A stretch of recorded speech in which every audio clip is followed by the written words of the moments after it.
கேஜிஎஃப்ல கிடைக்கிற தங்கத்துக்கு எப்பவுமே பெரிய விலை இருக்கு. ஆனா அது எடுக்கிற கைகளுக்கு பின்னால பெரிய சரித்திரமே இருக்கு. அந்த இடத்தை பிடிக்கிறதுக்கு 2 கோல்ட் ஸ்மக்லர்ஸ்க்கும் கடுமையான போட்டி நடந்துகிட்டு இருந்தது. அந்த பிராண்ட் அழிக்கிறதுல தான்டா நான் ஸ்பெஷலிஸ்ட். உன் சண்டை ஏன் கூட? இந்த போட்டியில இன்னொருத்தனும் கால் எடுத்து வச்சான். அவன் பாதம் சிறுசா இருந்தாலும் அவன் எடுத்துக்கிட்ட பாதை பெருசா இருந்தது. ஆனா அங்க ஏற்கனவே ஒருத்தன் தன்னோட கால் தடத்தை பதிச்சுட்டான்னு அவங்க யாருக்குமே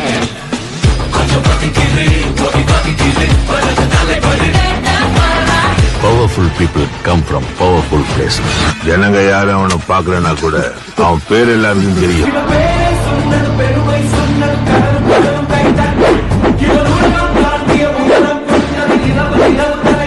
ஜனங்க விசில் அடிச்சு கொண்டாடுற ராஜ்